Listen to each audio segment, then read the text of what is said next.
Good afternoon, everybody. Welcome back to the Schwab YouTube coaching channel for our next topic, trading price patterns. I am your host, Kevin Horner. I, of course, am stepping in for Barb Armstrong while she's out in recovery.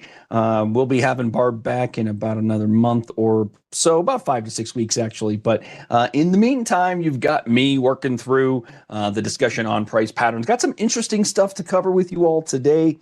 Pretty stoked to do so. Some big movers that are moving through important areas. So we'll talk about that, looking at the charts in both daily as well as intra-period charts to get a better understanding of how we can perhaps give consideration as traders to intraday price action. Remember, technical analysis that works on your daily chart often works on your weekly chart, often works on your intra-period charts as well. So I'm going to provide some ideas that some traders choose to incorporate when thinking about trading on a shorter term basis as well. So not to mention that we've got a portfolio that we began, or some trades that we traded last week that we're going to want to check in on to see how they're performing for us. So busy here today. Let's get to it. Say hi to my friend there, Ben Watson. Ben and I were out in Santa Clara together last weekend for our technical analysis and options workshop. That went fantastic. Really looking forward to getting together again. We'll be in New York City next month and Chicago thereafter. So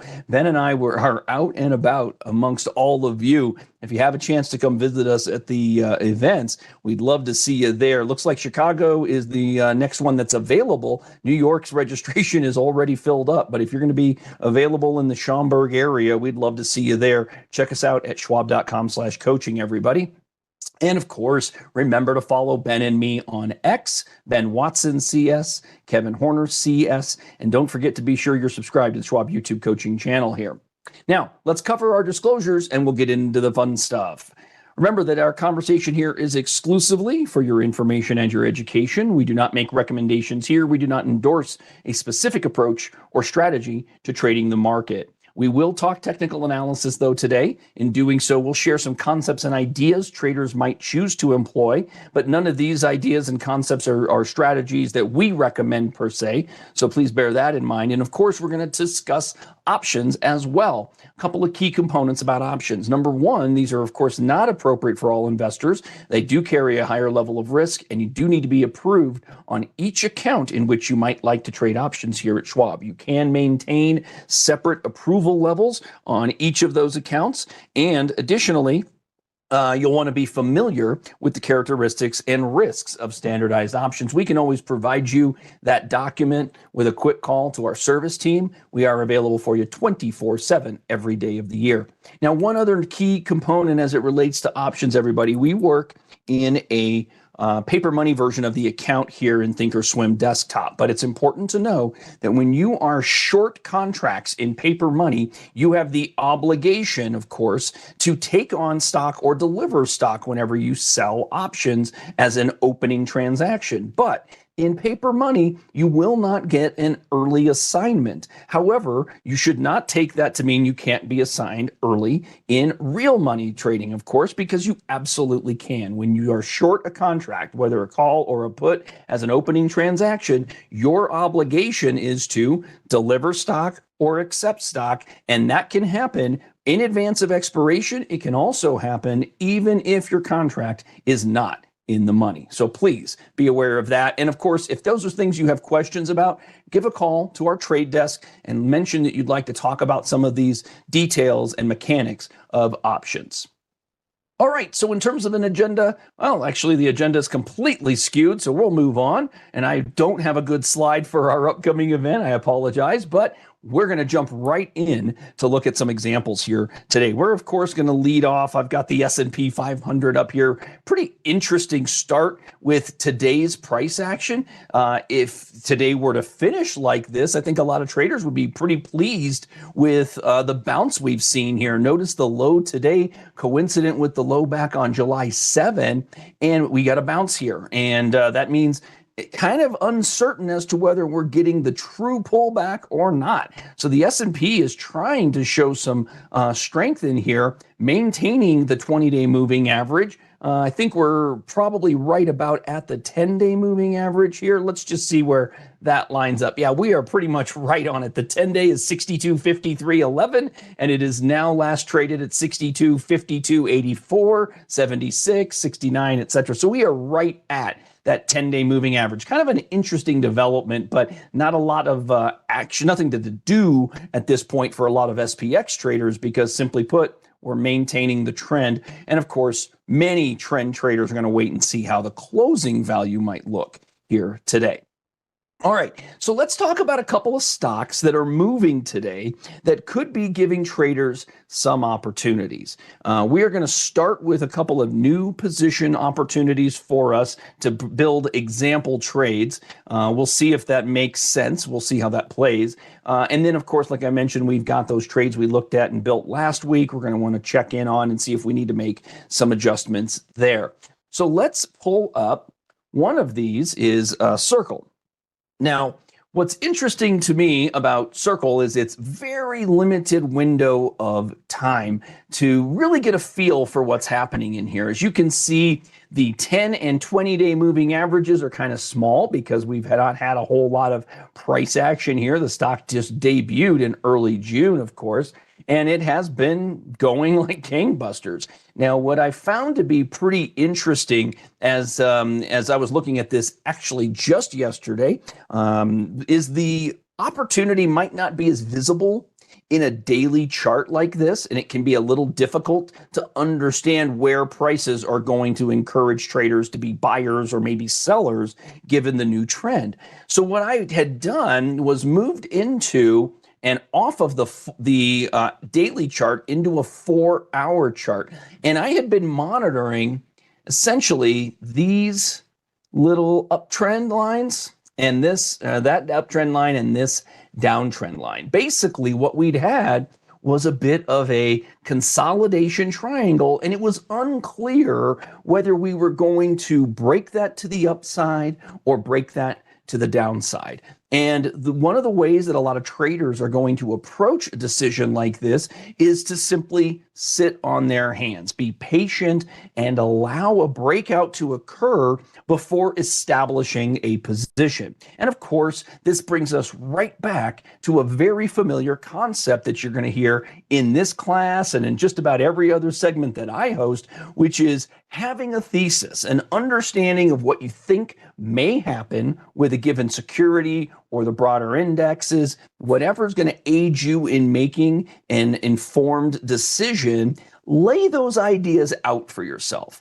Ben and I talk about this quite a bit in the events that we get to externally. The idea is very simple, everybody. It is, if this occurs, I am then going to do this. If nothing occurs, then I'm sitting on my hands. It's wait, right? And unfortunately, for a lot of traders, waiting is the part that becomes the difficult period, right? It's like that Tom Petty song, right? The waiting is the hardest part. Well, sometimes we traders want to be active. We want to jump in on these opportunities, but it can be at our own peril. So adhering to a set of rules can be a really good starting spot. Now, if we were looking at this in advance of today's apparent breakout, the thought could have been as simple as, I'm going to take this trend in the direction of the break. I'm either going to buy if it breaks to the upside, or I'm going to be out of the trade altogether, or consider a bearish strategy if it were to break down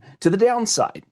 Now, given the potential move, okay, today's trade up to the level it has rallied to might be a pause, might need a pause, or we could evaluate this slightly differently. So let's talk about simply the consolidation period we came into here, right? We really just saw a real healthy pullback from 299 essentially all the way down to the short-term low here, just under 169. But the period really that we've broken is from this peak to this bottom. And that's really all we've done here today. Now, we can take a measured move and attempt to calculate an expected level to which CRCL could run based on just this breakout alone and get an idea as to how we can target that. So here's how a trader might look at doing just that. We're going to take the high trade, which is at the beginning of this where we drew my line. And again, the big takeaway here, everybody, needs to be that measured move calculations, we know these do not guarantee a level in any way. And of course, they're very subjective, right? What if I chose to draw my line from this peak instead? Then my measured move target could be quite a bit different. So as an example, I'm just going to take the high here to the approximate level of our pullback low, which is right about here or so. I'm going to try and line this up evenly at 90 degrees. There we go. And then I'm going to take that level and I'm going to activate it and I'm going to add it to, now this is again a subjective process, everybody. Some traders would want to add it to the bottom of the uptrend, and the idea being that this is going to give them a more manageable target or a target that might be more likely to be achieved. Okay, so that level brings you up to about 245. If you wanted, though, what some traders would say, I'm going to take that line and I'm going to add it to the trend line. That's the downtrend line that we would be breaking, in which case that would give you 261. That's about a 15-point difference, and it doesn't mean that one is necessarily right and one is necessarily wrong, but be thoughtful about what it might mean. It could be that a trader is going to start targeting that first level for a portional exit of a trade. And then the next level could be for the remaining portion or an extended portion, meaning if they were envisioning themselves owning shares based on a breakout as opposed to maybe multiple contracts, options specifically, a trader could just simply look to layer out of a trade or exit the trade in steps, right? 25% at the first target, another 25% at the second target, allowing them to maintain half of the trade and see how it goes from there. And of course, maybe considering the addition of a stop exit strategy along the way to work to mitigate any risk of a pullback thereafter. So you have all kinds of options available to yourself, and I shouldn't say options, but choices or selections that you can work with, but it all comes back to the exact same thought process, right? Have a plan and know how you want to get into the trade. And if you woke up this morning and were prepared for a potential breakout here in circle, well, then you might have gotten going really early on. Check this out. Let's kick this back to a 5-minute bar. And I'm going to go ahead and just remind you of a couple of additional key thoughts that in the midst of trend scenarios like we're getting today, that some traders are going to want to keep in mind.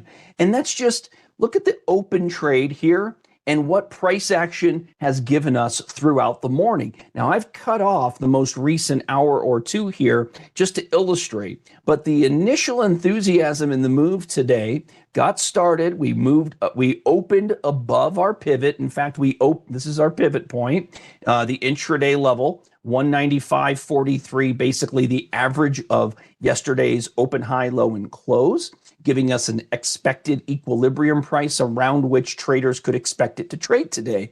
But it gapped up through R1 on the open. And down below us, we have a 20-period exponential moving average. That is not a 20-day, that is a 25-minute period exponential moving average. And traders have been potentially using it as support along the way today. And when you get a position that starts to rally and run on a short-term basis, commonly this is going to be based on some semblance of news, right? Some detail that gives the market reason to get going in earnest here. But in our case, everybody, it's it's really two things. One, we had apparently a bit of news that led to some enthusiastic buying. And then two, it's the physical breakout of the range that we saw. And now today, as I move forward in time, look at how this pattern has developed. You've seen this pattern play out over time. You see this on daily charts all the time.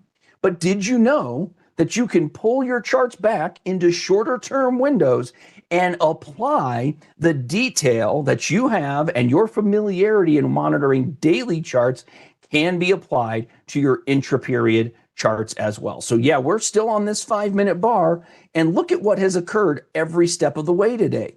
Brief bull flags or bull pullbacks, right? That are being resolved bullishly. Here's a quick flag. Here's another quick flag. You were provided, or I should say traders were provided, a number of key opportunities to participate. Some traders want to buy when the flag is forming as it pulls back to the area of short-term support. Some traders want to wait for a breakout through an area of potential resistance. Here you had a breakout and then throw back and test.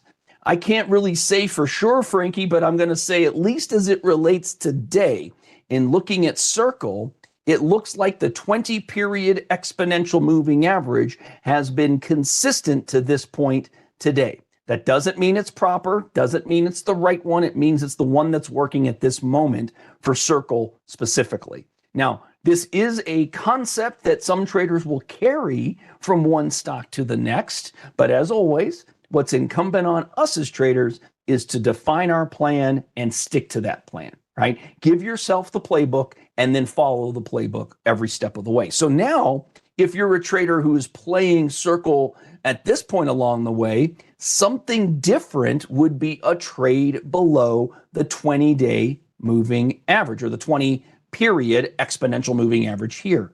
It doesn't mean that it's going to happen today, but what we are seeing right now is a continuation of the upward bias, right?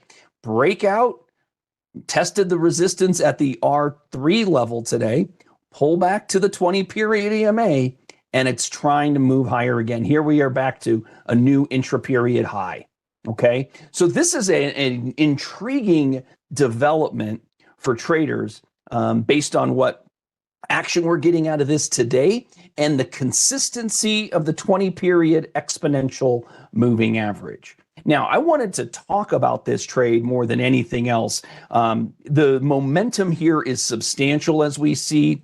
We've got a 16.5% move. Let's pull back into the daily, and let's also make sure, boy, we've also got a nice candle in volume today. It's still early. We've got about 2 hours and 2.5 hours to go on our session, and we've got volume that is pretty close to the last big volume day on July 7. But we are going to be, if we close at this level or above, everybody, we're going to have a new 3-week high close and the potential for a continuation move here out of this trend. So this could be the beginning of something larger. So time frame will always play a part in how we choose to approach this. But if you were a bullish trader, considering that we have broken to the upside out of this consolidation window, utilizing the confluence of the 10 and 20-day moving averages as short-term support,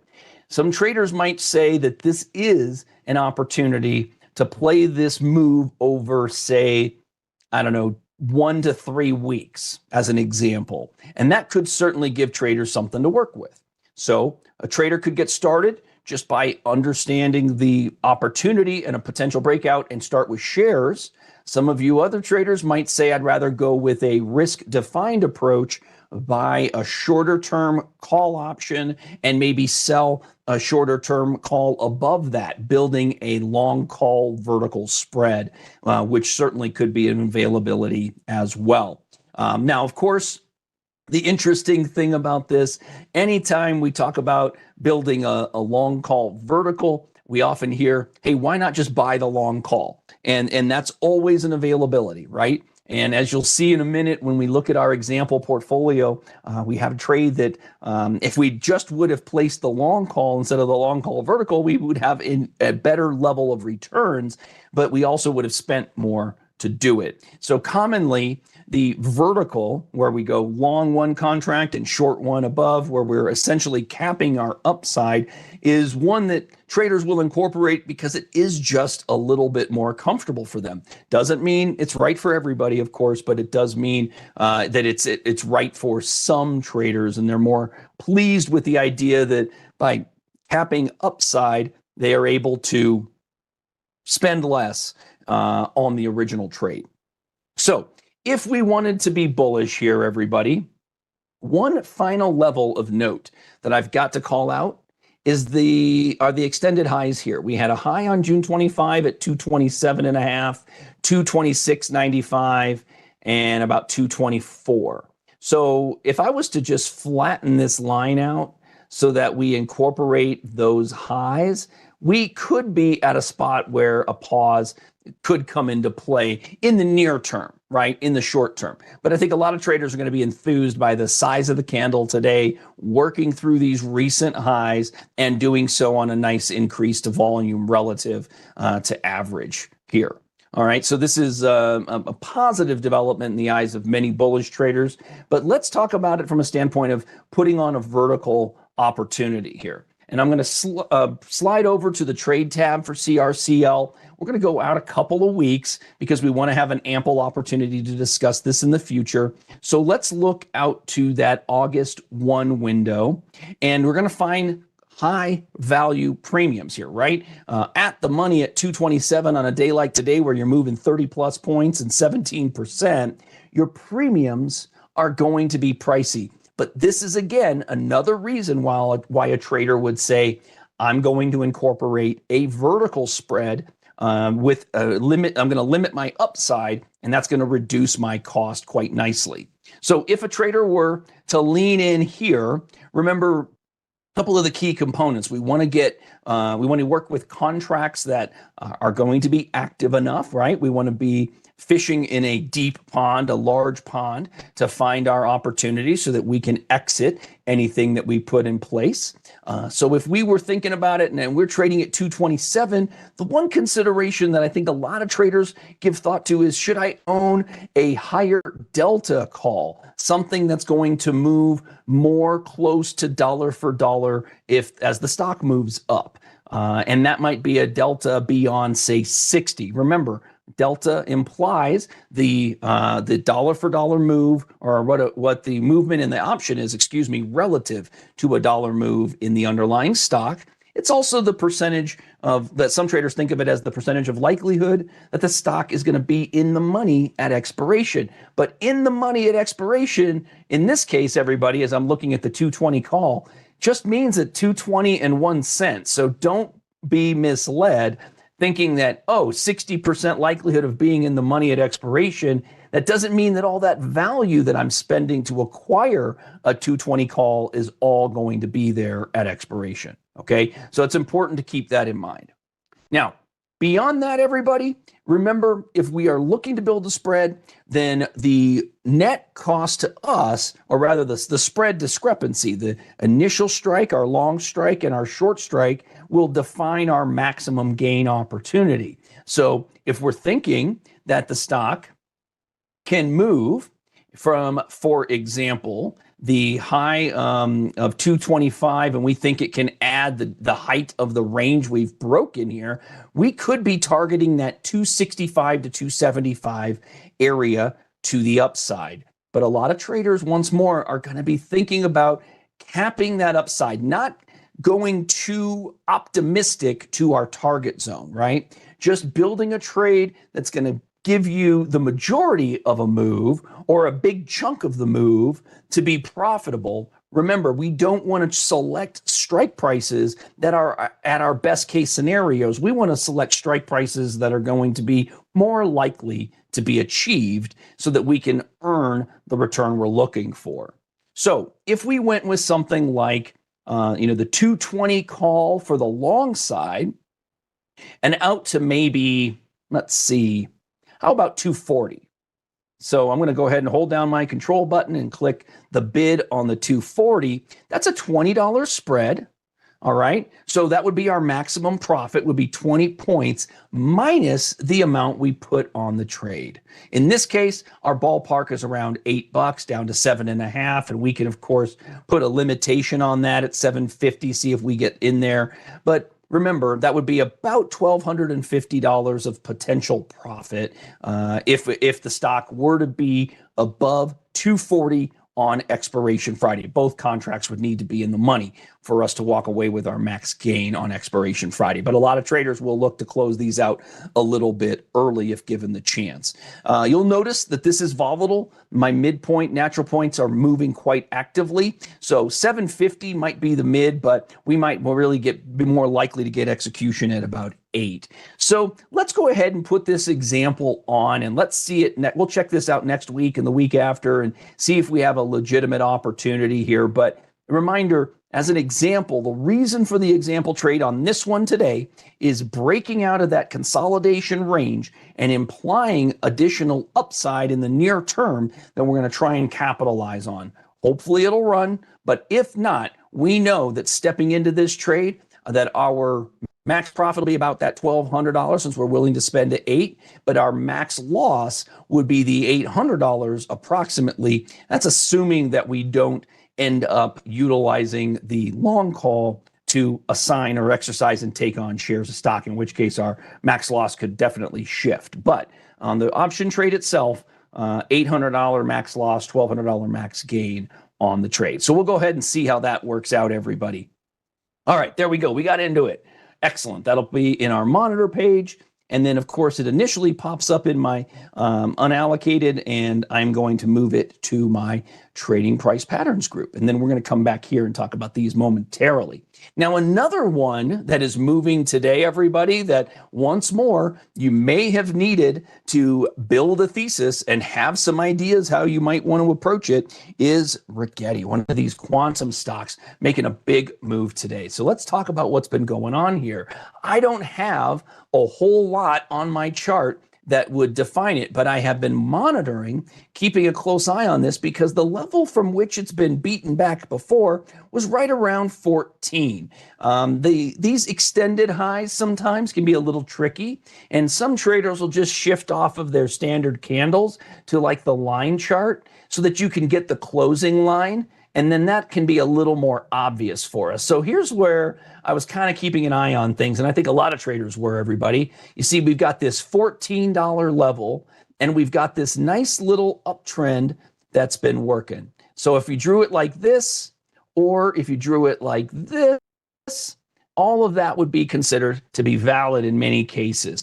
And ultimately, if you were waiting on the stock for the breakout, you got that breakout today. But the question is, did you know about it early enough to get started on it today, right? Were you watching it? Were you thinking, hey, if this thing moves through 14 with some conviction, and some traders might suggest that a volume bar that looks like this can be considered conviction. Simply put, the green spikes are the biggest candles on here, right? And no, they don't always lead to rallies. But in the midst of a breakout to new highs that have not been seen since basically, looks like January, this stands out to a lot of traders. Now, it's possible the stock needs to breathe and get an opportunity to pull back and test what once was resistance could now very well be support, but it could also start running from here as well. We don't know. So traders need to make some decisions as to how they may play a position like this. And given the breakout, some traders, again, may choose to lean into options. Some might lean into just owning the equity and let's see what happens. So there are some positive developments out of this one. I think we want to try going at a long equity position. So let's try owning some shares here. And we're going to go with an exit strategy that would kick us out if we got thrown back below today's low. Now, the reason for that, it's already run quite a bit. It's already going to be a fair bit of risk here, everybody. I'm going to risk more than a couple of bucks a share to own it here. But at the same time, the favor or the price action favors the continuation of a breakout for a lot of traders. Doesn't mean it has to do it, but let's see if we can maintain a position here. And if we can get continuation move tomorrow, maybe we get a gap higher and a subsequent gap higher. Maybe we can get into the 20s. Then we could look for some profit taking opportunity. But ultimately, we just got to build a trade where if we are wrong, we have a point where we would move on. Okay, so we'll use today's intraday low at 1378, and we'll come beneath it by a little bit, probably down into that neighborhood of under 1370. So we'll just try and use somewhere in the neighborhood of 1365, and not a round figure here. We could, Tatiana, we could absolutely incorporate a long put at the exact same time, but that would mean an additional cost or additional outlay for us in placing the trade. So for now, that doesn't mean we couldn't add one later, but I think for now we're going to go with a buy custom order, not with a bracket. We won't put a target exit on it, but we will put a stop exit so that we do get moved on if the trade works against us. And so again, the low was 1378. We're going to go with an exit in that 1367 zone. How about that? That's a nice odd figure, if you will, an odd number. The point being, we want to own the stock, but we also we don't want to be stopped out when everybody else gets stopped out. We only want to be stopped out if we are worried about this going back lower. And I think a trade through the low of the day for today for a lot of traders would be indicative of us being back into the range that we've just broken from. And a lot of traders then would say, yeah, I don't want to play for that because we had a fake breakout or a fake out breakout, if you will. So a lot of traders would say, yeah, if we're back under the breakout level quickly, we need to move on because the timing was wrong. So we'll take that approach. We'll go ahead and do a couple hundred shares here. Let's do 200, which is going to be about a $2,600, $2,700 position. It's not substantial, but it will be enough to keep an eye on here. So we'll go ahead and do this as a market order to buy, and then a subsequent stop order at 1367. Yes, it's going to be about $3 of risk, which means our max loss will be in the ballpark of $600, but we can't stick with that. We can't guarantee that, of course, because our trigger price and our trigger order, the stop order triggers, becomes a market order to sell. So we have to know that we still have gap risk to worry about there. Okay. So we don't have a guarantee in price in working with the standard stop. But if we get triggered, we'll sell at the next available market price. It could be well under 1367. So we'll go ahead and get that one going, everybody. Just running like mad. 31% today. My goodness, what a monster move. All right, let's take a look at what we did last week. Let's take a peek at our, I got to go ahead and move this one first. I'll go ahead and move that to my trading price patterns. There we go. All right, let's look at the trades that have been working. So first of all, Micron. Now, I don't know what happened here, everybody. I thought I had an order to sell Micron at a stop, and that order appears to be gone because when I pull this up now, looking at Micron, here's my order history for the last 30 days. We bought 50, and we used a stop, but it got canceled. So I'm trying to discern if I canceled that. I don't recall, but it should have taken us out. We got traded through to the downside to a level we don't want to be sticking with it. And so whether I made the removal on Micron or what have you, it is trading through the level of my comfort that we set originally. So I think it makes sense for us to go ahead and cover this trade. Another way to look at this, everybody, even though we were working against a 20-day moving average, if I hadn't given thought to this before, the couple things that stand out are basically these last three sessions. 3 days below the 20-day. A lot of traders might call that confirmation. Other traders would just say, hey, you bounced back into the 20-day and now you're trading at a new short-term low. That would also be potential confirmation of the breakdown. Doesn't mean the trend is over, but a lot of traders will start targeting that 109 zone around the 50-day moving average as a potential spot for possibly for a bounce, as could the 200-day. All right. So you got to give some consideration, but given the nature here and the fall through the 20-day over the last 3 sessions, some traders would use the action of the last 3 days to lighten up their position. And in our case, we don't have a huge one, but we're going to use it as our reasons for moving on and taking a small loss on a trade that just didn't work out. So we'll take our $300 loss. We would have liked to have kept it to about a $250 loss if our stop order remained. But we'll go ahead and close this one out. So I'm going to go ahead and right click here, create closing order, and I'm just going to sell at, and it says a limit, but I'm going to change that to market so that we can move on.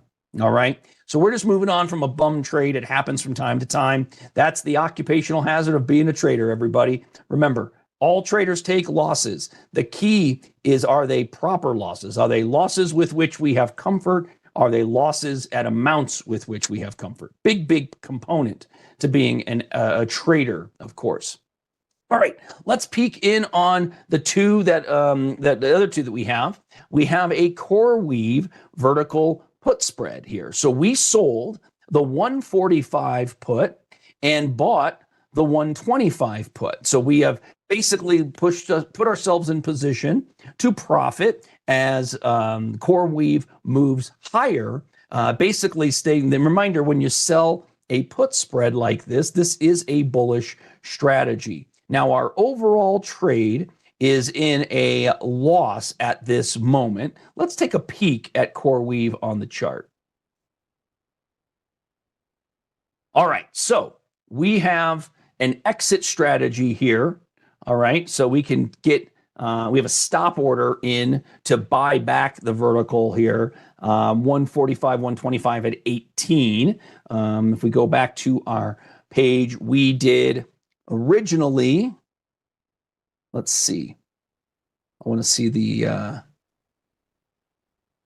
actual order. So let's go to our account statement.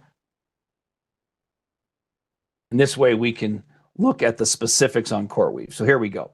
So yeah, we did it at a $5 limit here. And we are waiting on a potential stop out if it were to move against us here. But by no means, negative relative to what we're doing. And because we have a risk-defined approach, even though CoreWeave is not rallying dramatically, let me get rid of the order details so that we can see all the price action here. There we go. So it is off above the low, the high day, or the high of our low day in the pullback, which some traders would be, more than happy about, thinking that we've got a potential to keep moving here. The other potential is that we're looking at having not broken the downtrend from the peak just yet. So is this a logical spot for a little bit of a pause to see if we can push through and test the 20-day moving average? It sure is. But the potential here and what we're looking for is a continued rally into the 20-day moving average in the near term, which would give us a chance to potentially close the CoreWeave trade out for a profit, of course.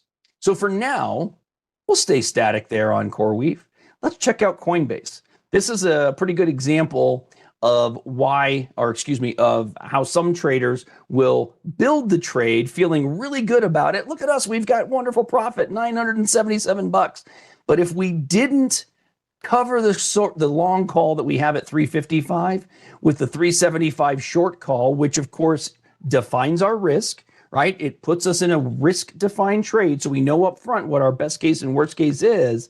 Well, we could have done just better owning the call, right? But we would have had to spend quite a bit of money to do just that here, right? So, this trade has worked out well for us. 355 long, 375 short. Let's look at coin on the chart.